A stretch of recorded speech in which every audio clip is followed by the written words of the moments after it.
Welcome to a new episode of investing फूल।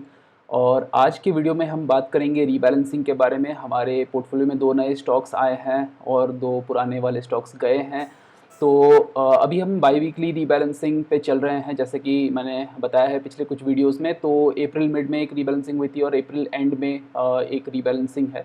अब अगर rebalancing की फ्रीक्वेंसी आप घटाते हो तो the number of changes in each rebalancing also diminishes और रिड्यूसेस। तो अगर महीने में एक बार रीबैलेंसिंग कर रहे थे, अगर 6-8 स्टॉक्स जा रहे थे, तो अगर आप ब्रेक कर देते हो विद इन 2 लाइक फोर्टनाइट्स, राइट, अप्रैल 15 को एक बार करते हो, अप्रैल 30 को एक बार करते हो, तो the number of stocks in each rebalancing would reduce. So उसकी बात करेंगे और वीडियो को छोटा ही रखेंगे, बस मुद्दे की बात करेंगे। आगे बढ़ने से पहले बस एक रिक्वेस्ट की, दिस नॉट रिक्वेस्ट, वैसे द डिस्क्लेमर की this is not a financial advice और एनी सॉर्ट ऑफ रिकमेंडेशन। ये पोर्टफोलियो है लर्निंग और एजुकेशन पर्पस के लिए। और जो भी मतलब जो भी हमारे चैनल से नए जुड़ रहे हैं, पहली बार जुड़ रहे हैं, उनके लिए भी मैं ये बताना चाहूँगा कि ये पोर्टफोलियो लाइव है ऑलमोस्ट 5 महीनों से। जो भी स्टॉक हम लेते हैं, खरीदते हैं, बेचते हैं, जो भी, वी गिव इमीडिएट अपडेट्स। और वैसे अभी आई थिंक हमारे पोर्टफोलियो शीट का एक्सेस रेस्ट्रिक्टेड होगा, क्योंकि मैं रीबैलेंसिंग का चेंज कर रहा था। But I make it live just after this video, make it public just after this video. तो पोर्टफोलियो हमेशा पब्लिक रहता है। ये शीट पे आप कभी भी देख सकते हैं कि हम क्या कर रहे हैं, क्या नहीं कर रहे हैं। मैं यूजुअली अगर मिड साइकिल कोई चेंज करता हूँ तो मैं पोस्ट भी कर देता हूँ। तो अगर चैनल से अभी तक जुड़े नहीं हैं और अगर आपको इस टाइप का कंटेंट अच्छा लग रहा है, लॉस है, गेन है, वो जो भी है वो हम खुले में ही बताएंगे। So then please consider subscribing to this channel. और स्टार्ट करते हैं सीधा हमारे पोर्टफोलियो से। तो अगर स्टॉक्स के नाम जानने हैं तो वो तो आपको पहली शीट में ही दिख गया होगा। But anyway, let's talk about the exiting stocks first. So the first is Coal India. Coal India ने हमको कितना लॉस दिया वो जाके हम अपने एग्जिट्स वाले टैब पे देख लेते हैं। So Coal India we bought at 477 on 15 Feb. So 15 Feb से हो गया अब 2.5 महीने। हमने 2.5 महीने दिए इस स्टॉक को। If you can see here 77 days कि भाई बताओ कि आगे जाना है, नहीं जाना है, नीचे गिरना है। सो कोल इंडिया ने हमें ये बताया कि कोल इंडिया कहीं भी जाना नहीं चाहता, नीदर अप नीदर डाउन। और हमने थोड़े बहुत लॉस पे अपना पोजीशन को आज क्लोज कर दिया है। So we are at less then 5% loss. बहुत बड़ा स्टॉक है। आई मीन, बड़े स्टॉक में ऐसा बोल नहीं सकते कि ऊपर जाएगा, नीचे जाएगा, या मैग्नीट्यूड ऑफ चेंज भी बोल नहीं सकते। इफ यू कैन सी, आज का हमारा जो चैंपियन है, one of our stocks, Trent, it has risen by more than 5% today, right. तो बड़े स्टॉक्स में कोई बोला नहीं जा सकता। बट एनीवे, कोल इंडिया ने कुछ ज़्यादा किया नहीं। और ऐसा नहीं कि स्टॉक बहुत ज़्यादा गिरा, but there were other alternatives जो कि आ गए in place of that. Those are not necessarily large cap. आज actually 2 mid cap stocks enter कर रहे हैं। So anyway, we squared off our position. यहाँ पे 6,000 के लॉस के साथ हम निकल गए। दूसरी जो कंपनी थी वो सन फार्मा थी। ये भी लार्ज कैप। इससे भी मेरे को ज़्यादा एक्सपेक्टेशंस नहीं थी, बट समवेयर आई थॉट कि this pharma stock would kind of stabilise the position. हमारे पास अभी जाइडस लाइफ है जो कि वो भी लॉस में है। आई थिंक अभी मार्जिनली प्रॉफिट में होगी। But anyway, that stock has also not performed well. हमने लेने से पहले काफ़ी अच्छा परफॉर्म किया था उसने, but since it is still meeting our staying criterion, अभी एग्जिट क्राइटेरिया उसका मीट नहीं हुआ है। That's why it has stayed on. And इन दोनों का एग्जिट क्राइटेरिया इसलिए मीट हुआ क्योंकि 50 रैंक जो हम कंसिडर करते हैं वर्स्ट रैंक हेल्ड क्राइटेरियन के हिसाब से 50 रैंक के बाहर जा चुके थे ये दोनों stocks. So that's why we exited the stocks. और सन फार्मा का लॉस वैसे कोल इंडिया से भी कम था। वैसे स्टॉक सन फार्मा आज 1% से भी ज़्यादा अप में था। Anyway, we sold and 3% loss के साथ, 3,000 लॉस के साथ हम निकल गए। इनमें दोनों से जो पैसा आया वो हमने लगाया अगले 2 स्टॉक्स। तो if you see in this portfolio the next 2 stocks which are not already in our portfolio, Motilal Oswal पहले ही आ चुका था, OFSS की जगह पे हमने ये लिया था। I had posted about it and तो the next stock was Dixon and Dixon के बाद Hitachi Energy India। इसका स्क्रिप्ट सिंबल पता नहीं पावर इंडिया क्यों है। लाइक आइडियली कंपनी का नाम जो है, मतलब तुम्हारा ब्रांड नेम अगर यहाँ पे है, तुम्हारा ट्रेडिंग सिंबल भी वही होना चाहिए। बट बहुत सारी चेंजेस होती रहती हैं, एक्विजिशंस, मर्जर्स होते रहते हैं। तो I think sometimes the scripts change मतलब स्क्रिप्ट्स थोड़े अलग हो जाते हैं from the main companies name. Anyway, तो लाइक वैसे दूसरा भी एग्जांपल है, ग्लोबल हेल्थ का नाम मेडांटा है, right? So it's a bit confusing sometimes, but I mean if you really know your stocks then तुमको तो फर्क नहीं पड़ेगा। Anyway, coming back to this, right? So CIL has exited. अगर हम लास्ट कुछ महीनों में देखें इसकी trajectory, so the stock made a new high. It had a really good run up, but उसके बाद से it is continuously trending sideways within a channel. तो अभी निफ्टी 500 के अंदर if I am ranking momentum stocks, तो ये 50 के बाहर हो चुका है, so that's why it is going off. However Nifty 50 के अंदर जो टॉप 10 का मोमेंटम स्ट्रैटेजी हमने बनाया है, वैसे उसका हमने एक ही वीडियो बनाया था, उसका भी एक I'll make another video on that portfolio has also given better returns than the index. मैं आज ही चेक कर रहा था, एंड उसमें भी कुछ एडिशन डिलीशन हुआ है, I'll share that. But anyway, तो ये CIL अभी भी उस वाले पोर्टफोलियो में है, मतलब निफ्टी टॉप 10 पोर्टफोलियो में अभी भी है, पर हमारा जो निफ्टी 500 के टॉप 20 वाला मोमेंटम पोर्टफोलियो है उसमें से हमने इसको निकाल दिया है. And the other stock, similarly Sun Pharma, you can also consider this as a minor blip. थोड़ा बहुत कम हुआ है, it can again go forward. None of these stocks have given like massive losses. ऐसा कुछ नहीं कि पूरा ट्रेंड रिवर्स हो गया है, लॉस ही आएगा और something like that. They're still showing green candles, but they're basically going nowhere when other stocks are going a little bit, right? So इस वजह से ये दोनों stocks निकल रहे हैं. And if we look at the entry stocks, so we talked about Dixon and the next is Hitachi Energy India or Power India. तो यहाँ पे इस स्टॉक का growth, like the chart is looking really nice. I had discussed it in a previous video also कि कुछ brokerage के reports थे कि this stock should be valued around 8,000, मतलब जब वो 8,000 के नीचे था, अब वो 8,500 के आसपास आ गया, तो अब कोई नया ब्रोकरेज रिपोर्ट वाला आ जाएगा, बोलेगा कि इसका मतलब this will probably be valued, should be probably valued at 9,000 तक जा सकता है एंड ऑल दैट. सो ये तो मतलब they are just kind of following the trend, not even following the trend, मतलब फॉलोइंग द प्राइस बेसिकली बोल दो. प्राइस ऊपर नीचे जाता है तो वो लोग का सारा डिसीजन मेकिंग उसके हिसाब से चेंज हो जाता है. But anyway, so this is one of the stock that we bought today, and the other was Hitachi Energy India. Hitachi Energy India actually कल तो नहीं, वैसे कल मार्केट बंद था, right? And that's why we are doing this rebalancing today. First में Maharashtra day, labour day, कुछ भी बोलो, it was a holiday for the markets, so we are doing the rebalancing today. Or the previous session in which this Power India had grown by almost 9%, और आज भी ये 3% या कुछ ऊपर था. So ऐसे में कभी कभी स्टैगर्ड एंट्री करने का ही मन होता है, but over the long term investing is a long journey, right? You should look at it कि अगर if you are in your 30s, then you should think कि how my portfolio will look in my 70s probably, right? So it's a very very long game, it's a decades long game. So उतनी लंबी अवधि में कुछ भी फर्क नहीं पड़ता, आपने थोड़ा बहुत स्टैगर्ड किया है, आपने डायरेक्ट पैसा डाला है, जो भी डाला है. But yeah, so anyway, coming back to, let's take a look at the portfolio, right? So exits हमने देख लिया, exits से जो पैसा मिला वो हमने directly इन दोनों stocks में लगा लिए. So we have bought these many amounts of shares for Dixon and Power India, and अभी मतलब आज के वो में मतलब ग्रीन ही है. ओवरऑल पोर्टफोलियो वैसे मैंने ये month on month returns and chart वाला जो टैब है, that I have not updated, I am still working on it. तो यहाँ ये अभी भी पुराना डेटा है, बट यहाँ पे अगर हम देखें तो इंडेक्स से हम मतलब 1.5% ऊपर है मोस्टली, मतलब इंडेक्स के साथ साथ ही हैं, कुछ चमत्कारी कुछ रिटर्न्स नहीं है पोर्टफोलियो में. and that is fine. I mean, if the index itself is growing at 20%, I am happy to even stay invested in the index also.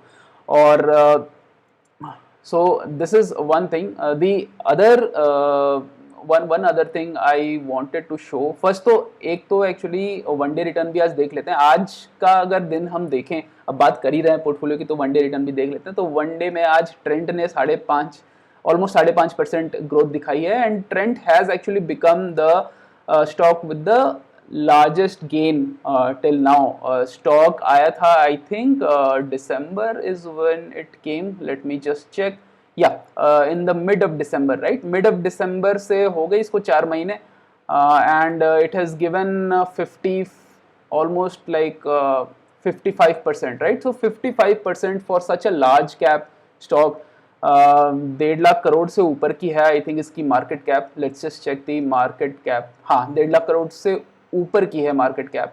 And for such a stock to come and give you, जबकि लोग बोल रहे हैं कि mid cap में डालो, small cap में डालो, तो डिपेंड करता है यार. मतलब सारे मतलब you should be agnostic of the market cap of the stocks. It is likely कि स्मॉल एंड मिड कैप में रहोगे तो ज़्यादा तेजी आएगी. Most of the large caps जैसे कोल इंडिया हमने देखा, जैसे सन फार्मा में देखा, right, though they will probably go off without giving much returns, but some you have to just stay with your winners, right? अगर winners तुमको दे रहे हैं 50% 4 महीने में, that is like more than enough for someone like me at least. And let's look at some other stocks. Zydus, I was just talking about Zydus. Zydus आज ही वैसे net में आया क्योंकि आज 3.6% बढ़ा है और टोटल 1.58% है. मतलब आज तक नेगेटिव में ही था एंड अभी भी कोई कंसिस्टेंट ट्रेंड नहीं है. It's not growing a lot. Anand Rathi is still in negative. कहीं ना कहीं इसका मोमेंटम वापस आ सकता है. Torrent power is in negative. Market वैसे सही चल रहा है तो मोटा मोटी सारे स्टॉक्स ठीक ठाक ही चल रहे हैं. And if we look at Motilal Oswal, it's 9.49. Cochin shipyard has fallen a little bit as has Tata motors. Tata motors अभी 50 के आसपास घूम रहा है. बजाज ऑटो आज वैसे 1.5% बढ़ा, 2% बढ़ा in fact. Bajaj auto has risen by 2% and the return is at 24.5% and HAL is close to 32% returns, right? So good names here. दो ये जो स्टॉक्स को हम अलविदा बोल रहे हैं, Coal India and Sun Pharma, and the new stocks Dixon and Power India, hope कि they also give us good returns. दोनों ही मिड कैप स्टॉक्स हैं यहाँ पे, consumer durables and power sector के हैं. If you go to screener, right, एक चीज यहाँ पे इंटरेस्टिंग मैं बताऊंगा कि look at the PE of this company, Power India, 410. So if you apply a fundamental lens, right, तुम कभी भी 410 PE की कंपनी कौन लेता है भाई? मतलब कोई भी नहीं ले सकता, राइट? लोग 100 में ही लोग डगमगाने लगते हैं कि ये कंपनी नहीं लेनी चाहिए हमको. And it's a fair call if you are thinking from the perspective of a fundamental investor, but it's more beneficial to know why the PE is so much, earnings नहीं है, क्या है issue. If you look at the participants, other participants, किसी का भी मतलब उस type का PE नहीं है. So there is some issue with the PE. And if you look at the RSI भी बिल्कुल upper channel पे, मतलब 74 है. It's very like overbought, right? और ये एक बात है, this I just wanted to reiterate कि मोमेंटम स्ट्रैटेजीज में ऐसी बहुत सारी स्टॉक्स आएंगी जिनका RSI बहुत ज़्यादा होगा, जो कि ओवरबॉट कंडीशंस में होंगी, जिनका PE बहुत ज़्यादा होगा. तो वो सब को आप देखने जाओगे तो मतलब additionally applying quality factors does not really add much value. In fact वो ना वो तुम्हारे ड्रॉडाउन के रिस्क को बहुत ज़्यादा कम करेगा और ना उल्टा वो रिटर्न्स को भी थोड़ा बहुत इम्पैक्ट करने की कैपेसिटी रखता है, right? Let's look at Dixon. So Dixon, if we look at this PE, right, and compared to, I'm not sure what this company is, but PE बहुत ज़्यादा है इसका भी. इसका RSI is a little bit favorable, 67 है, it's still fine. If we look at the beta for these, so यहाँ पे if you look at the beta for this, it is good. So both of these are actually good for Power India, right? A 0.63 and a volatility of 40.39. Dixon का भी actually अच्छा है, मतलब compare to something like Inox wind, right? Inox wind की volatility देखो 56, then look at Cochin shipyard 61. इन दोनों के बीटा 1 से ज्यादा है, right? So comparing that with something like Hitachi और दिस थिंग डिक्सन, बीटा भी 1 से कम है, वोलेटिलिटी भी रिलेटिवली कम है. सो hoping कि these stocks can still have some momentum while they continue in our portfolio. And the other thing I wanted to talk about is मैंने कुछ ETFs की बात की थी प्रीवियस वीडियो में. सो उनमें से एक ETF मैंने बताया था 200 अल्फा 30, राइट? 200 अल्फा 30, या नॉट 200 मोमेंटम 30. सो मैंने ETF का नाम भी बताया था उस वीडियो में. And if you, so this ETF has been rising like crazy. एंड जब तक मोमेंटम ओवरऑल मार्केट में परसिस्ट करता है, stuff like this can like continue to grow quite a bit. और जब मार्केट में ठंडा पड़ता है, जैसे मार्च में मार्केट में एक शॉर्ट करेक्शन आया था, right? Swift correction, because of वो सेबी का froth and like testing and all that, right? Because that mid and small caps fell, ये भी काफ़ी ज़्यादा गिरा.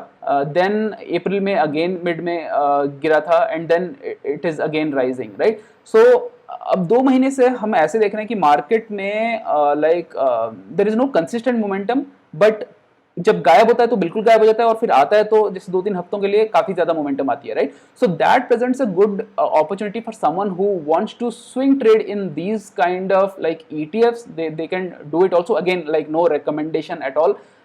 बस मैं I am just sharing a perspective कि for something that is growing while the overall market का लॉन्ग टर्म ट्रेंड अगर ऊपर की तरफ है, so like I mean buying these ETFs when they are you're getting them for relatively cheap. Again, this has nothing to do with momentum, right?